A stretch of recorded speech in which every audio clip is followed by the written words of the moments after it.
Hello literature enthusiasts. Today we're gonna discuss about a story, rather a short story written by none other than Ruskin Bond. The name of the story is The Eyes Have It, and in this story the significance of eyes has been shown and portrayed marvelously. And if you actually read the story, quite a short story, hardly of 500-600 words, but it is really beautiful. I already admire Ruskin Bond for the simple writings, and also his writing style is so Indian, so relatable that even the people, those who are not into reading, they love reading it. And this is the reason when my candidates, they come to me and ask me that, ma'am, we would like to inculcate this habit of reading. Ruskin Bond is my first choice, followed by Rabindranath Tagore, right? And the other name of this story is The Girl on the Train and the Eyes Are Not Here. So by the time we'll reach the climax, you will come to know that what is the importance of eyes in this story. So the story is about, before we begin, let me tell you a bit about Ruskin Bond. Ruskin Bond is from British descent, we all know, and he settled in India. His first novel, which he wrote when he was hardly 17 years old, is Room on the Roof, but it was published quite later.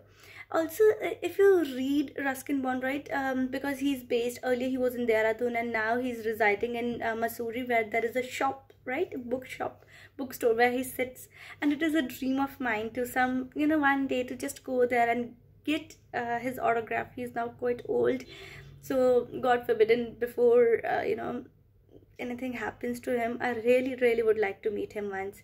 And I usually get such kind of candidates. Most of these students, they also say that, ma'am, we also would like to go there. Let's get back to the story.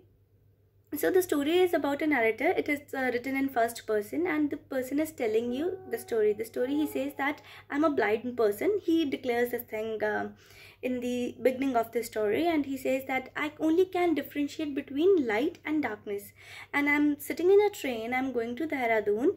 But while I'm sitting in a corner, a little bit in the dark, but a girl, she comes and she sits opposite, like in the front berth, and then he starts a conversation with her. Now he is a little surprised by the fact that the girl didn't notice that this man is blind, to which he says, and I quote, that well, it often happens that people with good eyesight fail to see what is right in front of them. So sometimes I also feel that because we are literature people, right, we have this habit of getting a metaphorical meaning also. And here, if you actually see, right, sometimes the reality is front of us, but just we don't want to accept it. Sometimes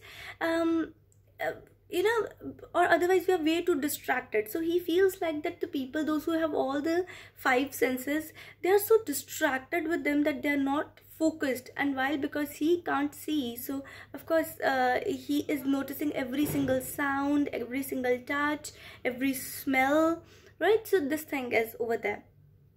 So he starts this conversation that the girl asks that why you are not looking out of the window.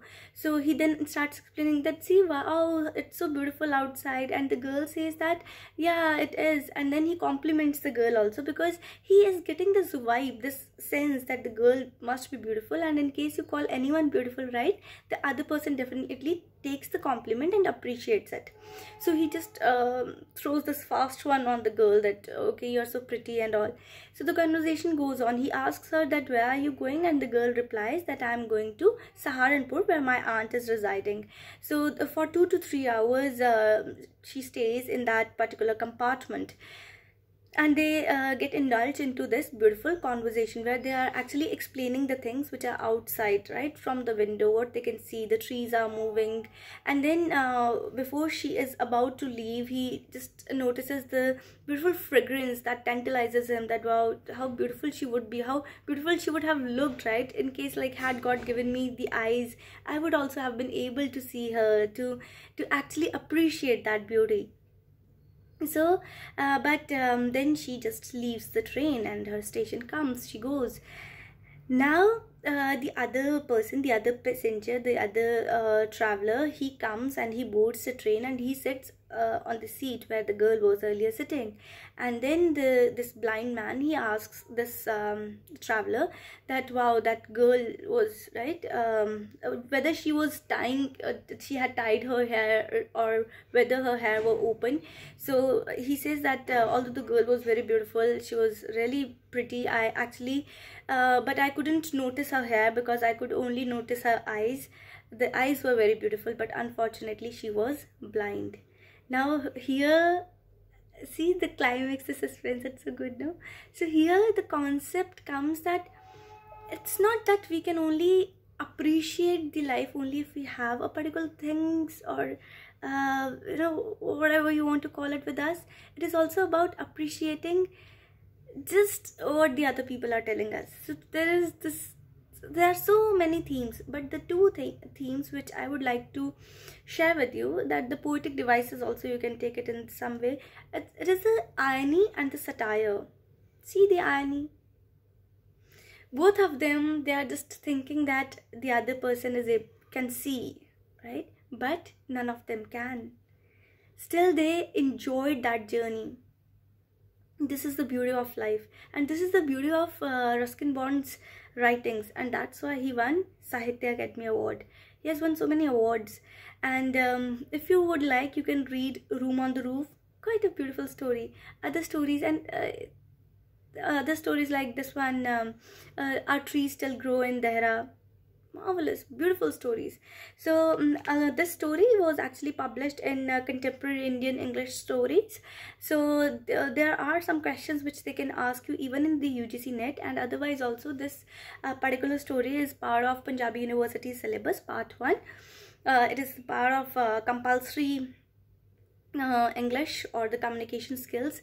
So maybe they are also trying to develop this habit of reading amongst the young learners, the young candidates, those who are coming to the universities and pursuing their tertiary education. So I would just say that keep reading, keep sharing, keep your love for literature alive.